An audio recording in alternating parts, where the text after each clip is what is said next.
దేశంలో ఉన్నటువంటి అన్ని మతాలను అన్ని జాతులను ఏకం చేసేది ఒక రాజ్యాంగం మాత్రమే.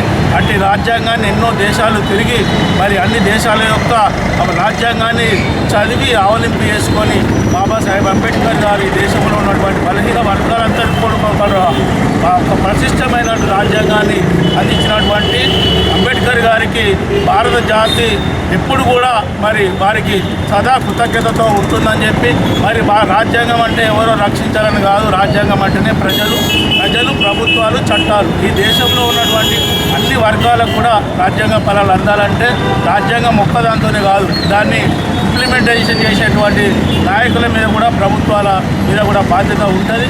అలా రాజ్యాంగం చెడ్డదైతే ఒకవేళ పరిపాలించే వాళ్ళు చెడ్డవాళ్ళు అయితే రాజ్యాంగం కూడా చెడ్డదవుతుంది. రాజ్యాంగం రూపంలో నేను ఎప్పటికీ జీవించే ఉంటా.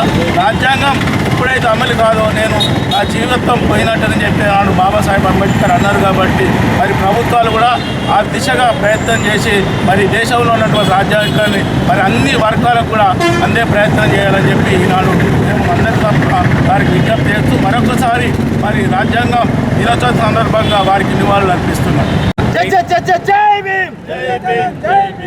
జైత్యాల జిల్లా కేంద్రంలో భారత రాజ్యాంగ దినోత్సవం సందర్భంగా జైత్యాల మున్సిపల్ చైర్మన్ గారు అడ్వాల జ్యోతి గారు, అదేవిధంగా కార్యక్రమంలో పాల్గొంటున్న అన్ని దళిత సంఘాలకి మిత్రులందరికీ జైభీములు తెలుపుతూ మరి ఎన్నో వందల సంవత్సరాల తర్వాత స్వతంత్రం సిద్ధించిన అనంతరం మన భారతదేశానికి రాజ్యాంగం లేనప్పుడు భారత రాజ్యాంగ కమిటీ చైర్మన్గా డాక్టర్ బాబాసాహెబ్ అంబేద్కర్ గారి నియమించబడి మరి వారికి అనారోగ్యంగా ఉన్న వారి రక్త మాంసాలను కరగదీసి చెమట చుక్కలను అక్షరాలుగా మరిచి ప్రపంచంలో అతిపెద్ద లిఖితపూర్వ రాజ్యాంగాన్ని రచించడం జరిగింది. 2 సంవత్సరాల 11 నెలల 18 రోజులు వారు నిర్విరామంగా కృషి చేసి మన భారతదేశానికి గొప్ప రాజ్యాంగాన్ని అందించారు. మరి ఈ రాజ్యాంగంలో భారతదేశంలో అన్ని వర్గాల మహిళలకు హక్కులు కల్పించడం, ఎస్సీ ఎస్టీ బీసీ మైనారిటీ వర్గాలకు హక్కులు కల్పిస్తూ మరి జీవోత్సవంలో ఉన్న ఎస్సీ ఎస్టీలకు ఈ రాజ్యాంగంలో ఓటు హక్కు కల్పించి ఈ భూమి మీద సభ్యత్వం ప్రసాదించిన గొప్ప నేత డాక్టర్ బాబాసాహెబ్ అంబేద్కర్ గారు. ఈరోజు వారిని స్మరించుకోవడం ఎంతో అదృష్టంగా భావిస్తూ మరి ప్రభుత్వాలు వారి ఆలోచనలను ముందుకు తీసుకుపోవాల్సిన అవసరం ఉంది. మనమందరం కూడా చదివి వారి యొక్క ఆశయాలను ముందుకు తీసుకుపోవాల్సిన అవసరం ఉంది. మరి మొన్న ఒక 2 రోజుల క్రితం ఒక చిన్న ఇన్సిడెంట్స్ జరిగితే గౌరవ ఎమ్మెల్యే గారి సూచనల మేరకు గౌరవ మున్సిపల్ చైర్మన్ గారు కూడా వెంటనే స్పందించి ఇక్కడికి రావడం, దానికి మరమ్మతులు చేయించడం, దానికి అదేవిధంగా ఇతరత్ర పనులు కూడా చేయించడం మేమందరం హర్షిస్తున్నాము.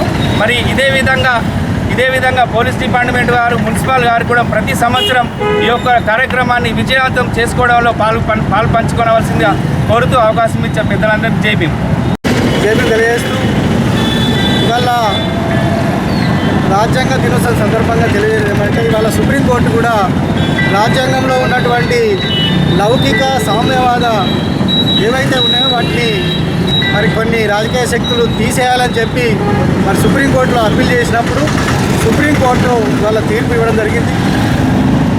సామ్యవాద లౌకికవాదం అనేది రాజ్యాంగంలో ఉన్నటువంటి గొప్ప వర్డ్స్ అవి, వాటిని తీసేయరాదు, అది ప్రజలకు అనుకూలంగా ఉన్నాయి కాబట్టి వాటిని తీసేయరాదని చెప్పి సుప్రీంకోర్టు వాళ్ళు చెప్పడం జరిగింది. అయినప్పటికీ కూడా కొన్ని కుహనా శక్తులు మరి రాజ్యాంగంలో ఉన్నటువంటి పీఠికను మార్చాలని చెప్పి, అంటే ఇవాళ అంబేద్కర్ యొక్క గౌరవాన్ని కొన్ని రాజకీయ నాయకులు, కొన్ని రాజకీయ శక్తులు తగ్గించాలని చూస్తున్నారు. మరి ఒకవేళ వారు తగ్గించాలని చూస్తే మరి పంపుడుకై ఇవాళ దళితులంతా ఏకమై మరి పోరాడాల్సినటువంటి అవసరం ఉన్నది. ఇవాళ డాక్టర్ బిఆర్ అంబేద్కర్ను ప్రపంచ దేశాలు వారి విగ్రహాలను పెట్టుకొని కొలుస్తూ ఉంటాయి. ఇలా భారతదేశంలో దురదృష్టం ఏంటంటే మరి అంబేద్కర్ విగ్రహాన్ని కూల్చే ప్రయత్నం చేస్తున్నారు. అయ్యా, ఈ కుహనా శక్తులు ఎవరైతే ఉన్నారో ఇప్పటికైనా అంబేద్కర్ గురించి తెలుసుకోండి, తెలియకపోతే రాజ్యాంగాన్ని చదవండి.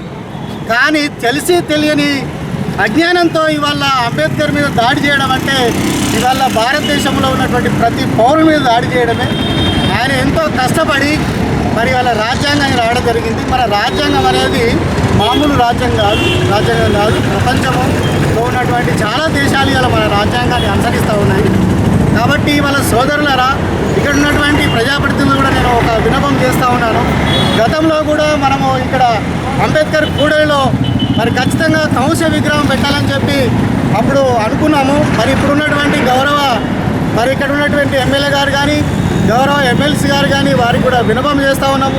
ఖచ్చితంగా ఏప్రిల్ 14th వరకు మరి అంబేద్కర్ కూడలో కంస విగ్రహం ఏర్పాటు చేయడానికి మరి కృషి చేయాలని చెప్పి, అదేవిధంగా ఇవాళ అంబేద్కర్ విగ్రహాన్ని కూల్చే ప్రయత్నం చేశారు.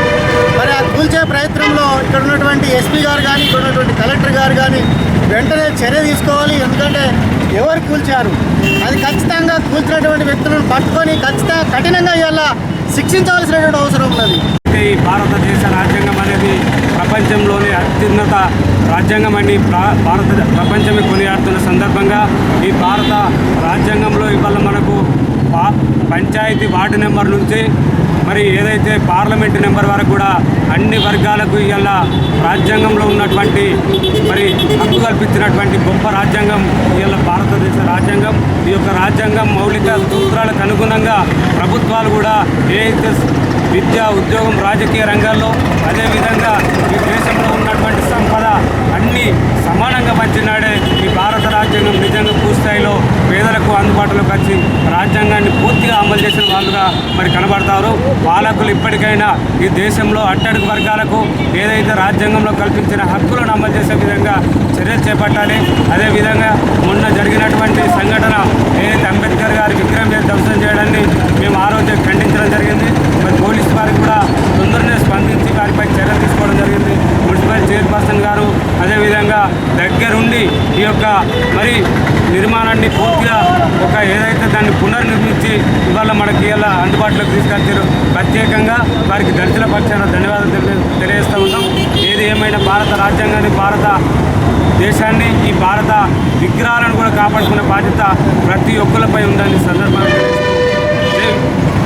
నమస్కారం తెలియజేస్తూ మరి ఇలాంటి ఒక రాజ్యాంగం రచించిన డాక్టర్ బిఆర్ అంబేద్కర్ గారికి హృదయపూర్వక ధన్యవాదాలు. ఎందుకంటే ఈరోజు రాజ్యాంగం ఉంది కాబట్టి ప్రతి ఒక్క పౌరుడు తన బాధ్యతగా ప్రవర్తిస్తున్నాడు. అదే రాజ్యాంగం లేకపోతే ఏ పౌరులు కూడా వాళ్ళకు నచ్చినట్టు, వాళ్ళకు తోచినట్టు చేసుకునేవాళ్ళు. మరి ఈ రాజ్యాంగం ఉంది కాబట్టి ఈరోజు ప్రతి ఒక్క దళిత నాయకులకు కానీ, ఎస్సీ, ఎస్టీ, మైనారిటీ, బీసీ ప్రతి ఒక్కరికి బడుగు బలహీన వర్గాలకు ఈరోజు ఉన్నత స్థాయిలో ఉన్నారు. మరి దానికి కారణమైన ఇంకా అన్నిటికంటే విశేషం ఏంటంటే ఈరోజు మహిళలు ఇంత స్వేచ్ఛ వాయులు పీల్చుకుంటున్నారంటే దానికి కారణం డాక్టర్ బిఆర్ అంబేద్కర్ గారు రచించిన రాజ్యాంగం. కాబట్టి మరి ఇలాంటి ఒక రాజ్యాంగంలో మనందరం ఉండి అలాంటి ఒక రాజ్యాంగాన్ని కాపాడుకునే బాధ్యత ప్రతి ఒక్క పౌరుడి మీద ఉన్నందున ప్రతి ఒక్కరు సంతోషంగా ఉండాలి ఇలాంటి రాజ్యాంగాన్ని రచించినందుకు. అట్లాగే దీంతో పాటు ఈరోజు స్థానిక సంస్థలలోనే కావచ్చు, ఎమ్మెల్యేలు కావచ్చు, ఎంపీలు కావచ్చు, ఇక్కడ చూసుకుంటే ధర్మపురి అట్లూరు లక్ష్మణన్న కావచ్చు, చొప్పదండి ఎమ్మెల్యే గారు కావచ్చు, మానకొండూరు ఎమ్మెల్యే గారు కావచ్చు, ఎంపీలు ఉన్నారు, వంశీ గారు వాళ్ళ నాన్నగారు ఉన్నారు. ఎవ్వరు చూడండి ఇప్పుడు 50 కంటే 60% రిజర్వేషన్లో ఎట్లయితే బీసీలు ఉన్నారో అట్లాగే ఎస్సీ, ఎస్టీలు కూడా ఇంత రిజర్వేషన్తో పాటు స్థానిక సంస్థలలో కూడా మా దగ్గర కూడా ఇంతమంది ఉండడం, మరి ఏ సంస్థలలో కూడా ఈరోజు ఇంత వాళ్ళకి అవకాశాలు ఉన్నాయంటే దానికి కారణం అంబేద్కర్ గారు కాబట్టి, ఆయన రచించిన రాజ్యాంగం కాబట్టి. మరి ఈరోజు ప్రభుత్వం కూడా మరి దాన్ని దృష్టిలో పెట్టుకొని అందరినీ ప్రతి ఒక్క ఎస్సీ, ఎస్టీలకు కానీ, మైనారిటీస్కి కానీ, బడుగు బలహీన వర్గాలకు కానీ మరి ఇంత అవకాశం ఇస్తుందనంటే అది కేవలం ఆ ఘనత రాజ్యాంగం సృష్టించిన కేవలం బిఆర్ అంబేద్కర్ గారిది. మరి అలాంటిది ఆ రోజు రాహుల్ గాంధీ గారు కూడా ఆ బుక్ పట్టుకొని చెప్పి ఈ రాజ్యాంగాన్ని వదిలిపెట్టేది లేదు, నేనే గిట్లా ఈ ప్రభుత్వంలోకి వస్తే, నేనే గిట్లా ప్రధానమంత్రి అయితే ఈ రాజ్యాంగాన్ని నేను చూపిస్తా, దీన్ని ఖచ్చితంగా నిరూపిస్తా అని చెప్పారు. మరి దయచేసి కేంద్ర ప్రభుత్వానికి కూడా ఒకటే విన్నపం, ఖచ్చితంగా కేంద్రంలో కానీ యావత్ భారతదేశంలో రాజ్యాంగాన్ని కాపాడుకునే బాధ్యత ప్రతి ఒక్క పౌరుని మీద ఉంది.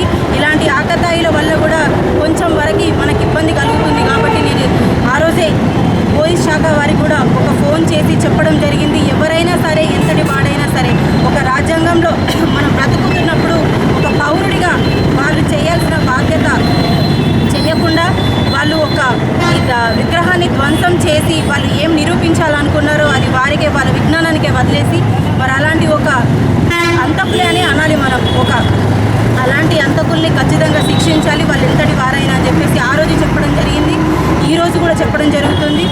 మరి ఇలాంటి ఒక రాజ్యాంగం సృష్టించిన మన బిఆర్ అంబేద్కర్ గారికి హృదయపూర్వక